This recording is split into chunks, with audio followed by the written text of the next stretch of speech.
Okay. Hello and welcome to the Venus Factor podcast. I'm Liss, and today I have with me Venus veteran extraordinaire, Kimberly. Thank you for having me and talking to us. Thank you, Lissy. It's been a while, and I'm really happy to come back and share some of my experiences over the last couple of years. Yes, you have been with Venus since day one?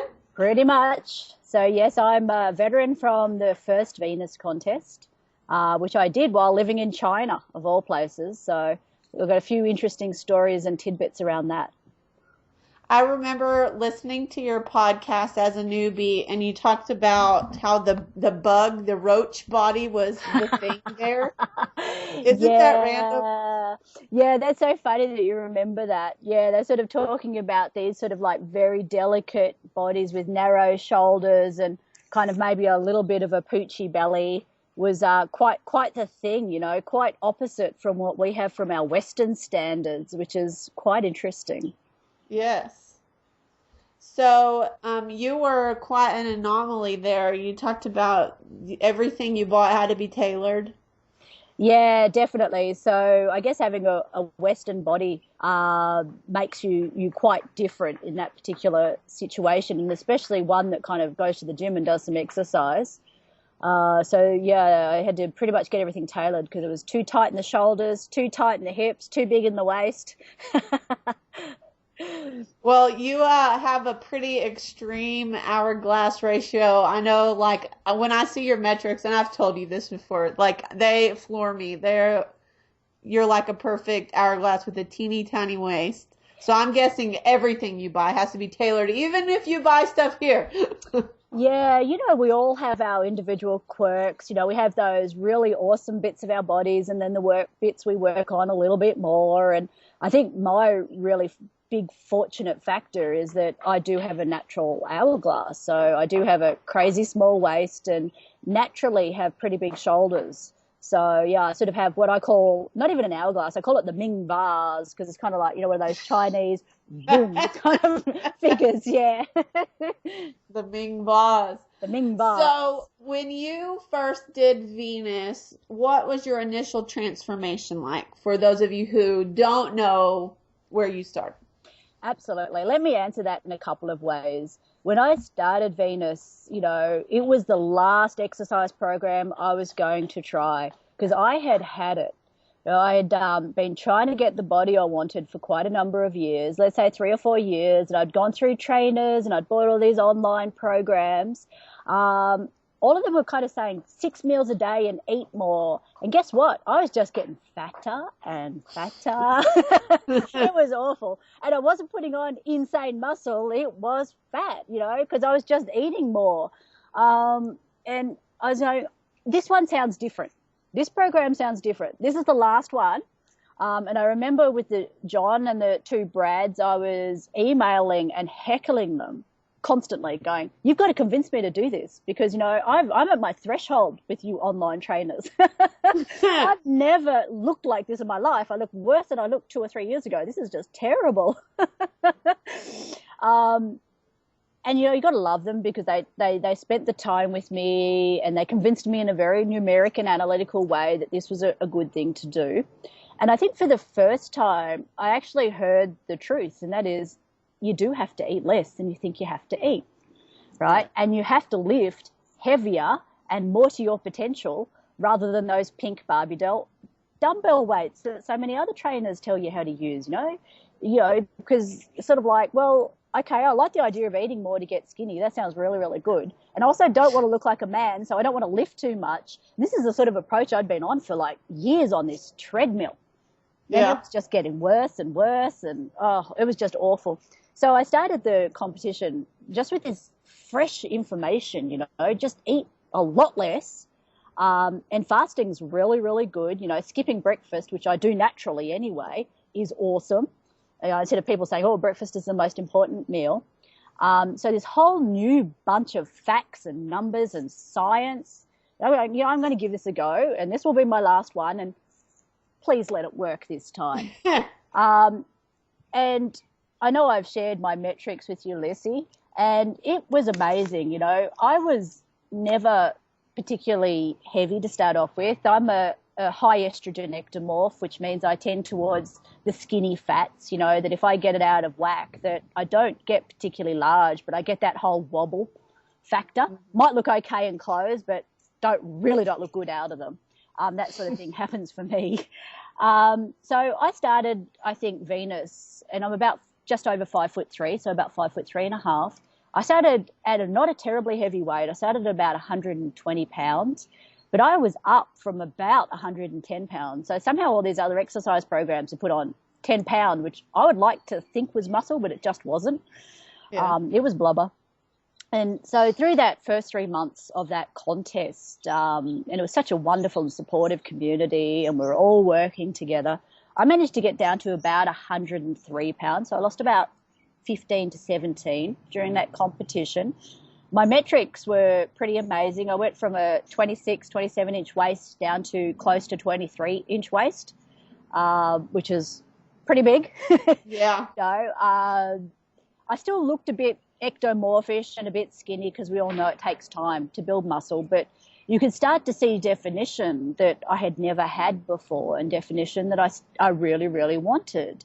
So it was like, wow, so this really is the program that works. You know, it's told me the truth. Now, back in those days, back at VT1 when the program was brand new, we didn't have all the calculators. We didn't have the sort of the concept of the reverse taper.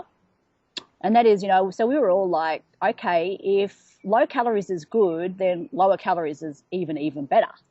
Yeah. And I did get myself caught in a bit of a doom loop. I got under 100 pound for a patch there. I was very, very skinny. I lost muscle.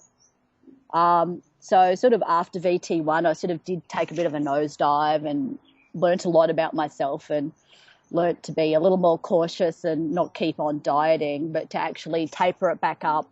And to just understand that building the muscle would take time. And now it's 5 years on or so.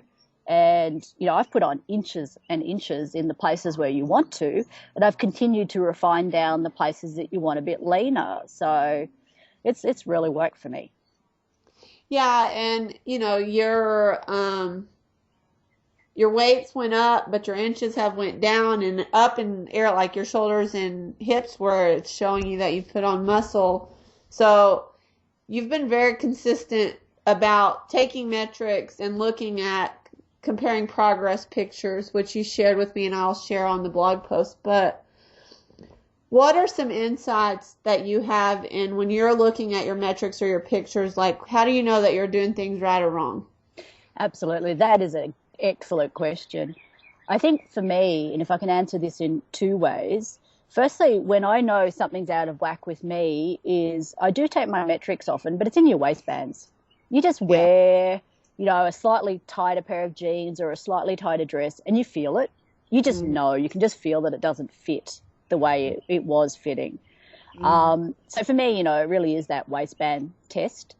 And in terms of, I guess, you know, what advice I would have is it's not about perfection, it's about consistency, right? And I found that over the years that the pendulum swing of, you know, being Little Miss Perfect through to, you know, Little Miss Piggy has become narrower and narrower for me. And that's really where the consistency starts to play in. I'm also, and you know this about me, I don't pick on myself if I do something badly for a day or a week or 2 weeks. I just go, yeah, I had a really good time and now it's time to tighten a little bit, right? So I don't put that pressure on myself, because as soon as you're saying, you know, I'm so far from being perfect and so far from doing what I should be doing, you just pile on the pressure, and then many of us, you know, turn to emotional eating. So you're just like begging for chocolate at that point. So, you know, accept that we all slip, every single one of us, and just work on consistency, work on building good habits, work on being 80% compliant. You know, admit to yourself, okay, I've slipped a little this week, so next week I'm going to do a bit better, right? It's actually as simple as that. Yeah. And just keep working it. Yeah. So you are, to me, one of the queen maintenance consistency people. What do you think is your key habits that I mean, you work 60-hour, 80-hour weeks sometimes. How do you fit in your workouts and your nutrition and explain that? Yeah, absolutely.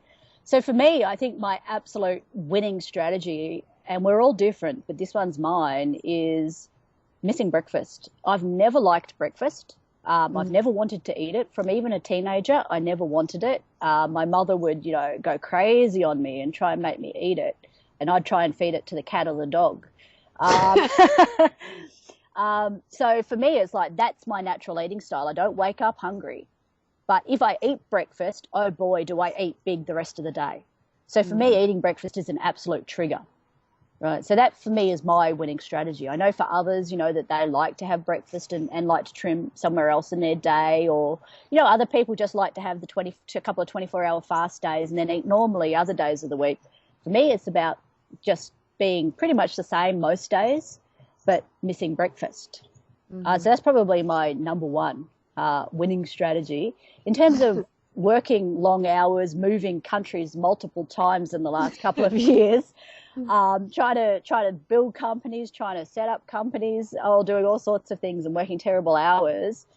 Probably the best thing since moving to the US 18 months ago for me is I actually have a house that's big enough to have a home gym, right? When I was in Hong Kong, I was living in 600 square feet. And I had a couple of kettlebells in there, and I would go out into the lift lobby and do my workout in the lift lobby because I had room. You knew all the neighbors. Oh, they knew I was out there because they could hear me. That's great.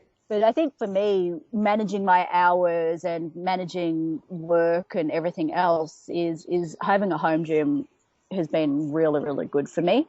Having said that, I do miss going to the public gym because I find there's a certain motivation in watching others and seeing what others are doing and talking with others. That does give you a motivation as well, and I do miss that. But for me, it was a matter of what's going to work for me, and that's a home gym. It's also not getting too caught up. If I miss a workout, okay, it's that day I needed more sleep. That's okay. I'm not going to beat myself up about it. One workout doesn't break or make you. Absolutely. Just like one bad eating day, same thing. Exactly. So what does your workout week look like? I know it's changed over the years. You can even talk about that too. Yeah, absolutely. So I have a tendency that if I have time, I tend to get into the overtraining.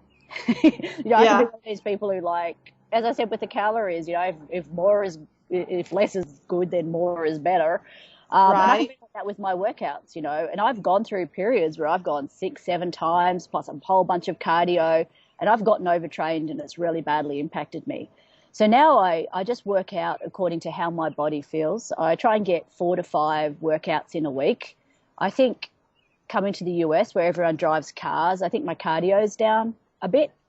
And I'm having to be a bit more structured with that, like more time on a spin bike and less time, kind of walking about as I've done in other countries. But it's just a matter of being consistent, working out when you have the time. For me, short workouts with lower reps work much, much better than longer workouts with higher reps. I find that if I do that I start losing weight and muscle.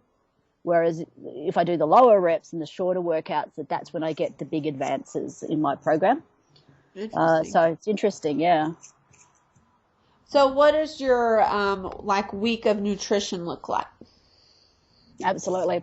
So I try and be pretty good Monday to Friday. I typically have a nice big treat like a muffin around Wednesday or Thursday. But I tend to make pretty good choices for Monday to Friday. So that kind of means I can let loose a little bit more on the weekend. So yesterday we had a big party and there were loads of desserts there, and I pretty much ate the dessert buffet. I had a lot of dessert yesterday. And I don't even think I'm up a pound this week. I mean, I flew in from San Francisco and flying always bloats me. And I think maybe I'm up 1 pound from that and the dessert buffet extravaganza. And that's it. My waist was 23 inches this morning. Yeah. So that's the way I typically eat, is try and be good at least 5 days a week. within reason. Don't deny myself, but Right. I don't fall heavily into desserts and donuts and snacking. And then just leave myself room for a couple of days of good eating. Nice. So, how do you handle vacations and the aftermath? Well, Lissy, that my vacations tend to be action packed. Yes. I tend to do high exercise vacations, skiing, hiking, those sorts of things. And I find actually when I'm on vacation that, yes, I do tend to eat more, but because I'm burning more, my body just deals with it. And typically speaking, I come back lighter from a vacation than I have going into it. And if I do come back a few pounds heavier, you know what I do, and you know it because I've told you. I know it. I want you to talk about I'm it. going to talk about it. I do what I call triage. That's exactly what happens in the emergency unit of the hospital. Is I assess myself for how bad it is, and then I and then I do a 2 or 3 day snap of a pretty heavy cut. Lots and lots of water, fasting, low calories, lots of vegetables, and lean protein. And I find that if I do that triage, that I generally knock off 90% of whatever happened. For me, if I go on vacation and I've come back 3-4 pounds heavier and I don't do something about it, that's when it sticks on the hips. But if I do something about it straight away, it comes off straight away. So triage. I wanted you to share that because most ladies, when we come back, we have a little bit of bloat or whatever. And your strategy for that triage for me does exactly what it does for you. Like if I get to it straight away, the pendulum seems to shift. And I don't know what it is about it, but it works. So that's the Kimmett's triage special. Yeah, it does. I just don't know whether your body's sort of given you a hall pass, and says, as long as it's done as soon as you get back to home, I'm okay with it. Right? Yeah. So do you take any supplements or Nope. anything like that? No, I take no supplements. No supplements, no vitamins. No. Okay. I think I get everything from my food pretty much. Yeah. So, what do you feel like about Venus was the most beneficial for you? A couple of things. I think firstly the science and the truth behind it, and that is at the end of the day, as much as we'd like to eat whatever we would want to eat, it is pretty much a calorie game and balancing all of that. And then secondly, even as a woman, just lift as heavy as you can because you're not going to put on insane muscle. And even if you do build up somewhere more than you want to, and I've definitely done this, I've definitely built my quads up when I was trying to become a bit of a power lifter, and I didn't like the look of it. So guess what? I stopped and now my legs look the way they used to look, right? You can reverse all of this stuff very, very quickly and very easily. But I think the most important thing for me with the program was the community, and the fact that even now, 5-6 years on, I've still got lots and lots of friends, and I talk with you guys most days on various social media, right? Right. And that to me is the best support network you could ever have, and that makes the difference. Yeah. Like, people watching this or listening to us, like we have met once in person, but we've been friends for, 4 or 5 years, and I don't have anyone really in my day-to-day life that I can talk to this stuff about except for my Venus girlfriends. So that their support to me has been invaluable. I don't know if I'm a pretty slow learner sometimes. But if someone you trust, a friend tells you something and they've gone through it, it seems to stick a little better for me, and I'm going to be more likely to listen. Yeah, absolutely. I agree. I don't think I would have done as well without the community. Yeah, I don't think I would have either. So what would you recommend if somebody was just starting out with Venus and maybe they're listening to this and they're worried about maintenance or even worried about starting? Like, what advice would you give them? That's another good question. It really is about building habits. None of us can be perfect every day, and none of us can build all of our good habits all at the same time. So pick a couple, and it could be as simple as, getting more water in your day. We all know it's very important to be hydrated, but not only that, drinking more water helps you feel more full. And oftentimes we get hunger triggers because we're actually thirsty. So that could be one habit, just drinking more water and being more consistent about that. Another habit could be, what are some of the replacements I can do, sort of low calorie versus high calorie replacements. I can give you some examples there. Like mashed potato is absolutely awesome, but you can puree cauliflower and it tastes pretty similar. And it's about a quarter of the calories, right? Yeah. You're still getting something that sort of tastes yummy and hefty. And I replace a lot of the half and half and butter with just American mustard. So I whip it up with a bit of chicken stock and American mustard so you can decrease the calories even further, and it tastes really good. So it's like, what are your kind of substitutes, your low-calorie substitutes that enable you to eat what you want to eat, but, save 200-300 calories here and there, or even 50 calories. You do that a couple of times a day and you've met your target. And how can you do that without feeling like you're living on celery and water? Yeah. So it's things like, we all know chicken has, lower calories than beef, right? Yeah. So replace a little bit there. Cauliflower might be better for you than potato, so you can replace a little bit there. And they're the sorts of things that I've learnt over this time period, is just to make some good substitutes. That's really good. Good advice. So is there anything we didn't talk about that you want to share?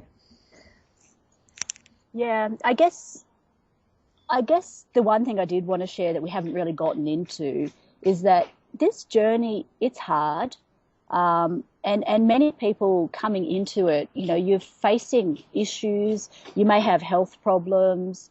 You may have diseases and problems.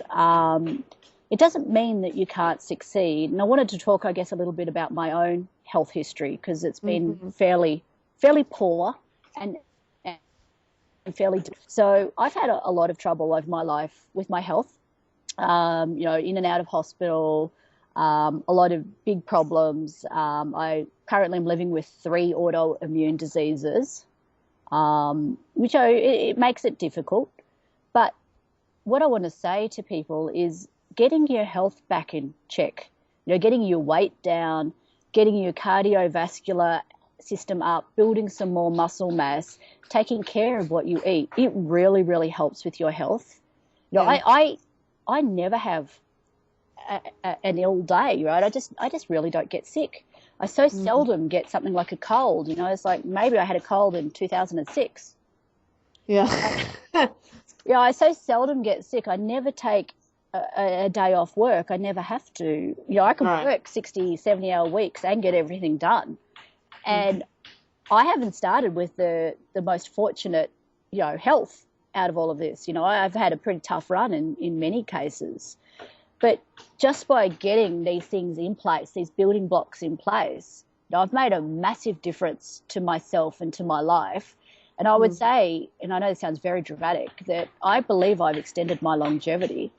And, I think there's every chance I'm going to live to 100. Whereas I'm not certain I would have if I hadn't been able to fix some of these things. So it really doesn't matter when you're starting in poorer health. Be kind and be careful, but don't give up. Good health is just around the corner, and if you keep working at it, you can have it. You can have it. And not only did you expand your life, but your quality of life as well. You went from maybe not a full 100%, and that's huge. Absolutely. I was struggling in so many ways with my health. I kept going because I'm a pretty willful kind of person and I don't give up easily, but it was hard. It was hard. I was exhausted every day. I could barely do anything other than get up for work and come home. I didn't didn't even want to go see my friends, didn't want to have much of a social life because I was exhausted all of the time. Right. And now it's like, do I have energy to burn? Well, no, because I guess none of us are quite that wonderful. But yeah, I can maintain a huge number of things and, continue with a very active life, as well as, running my own business, working 60, 70-hour weeks. You can do it all, but you do need your health. Yes, absolutely.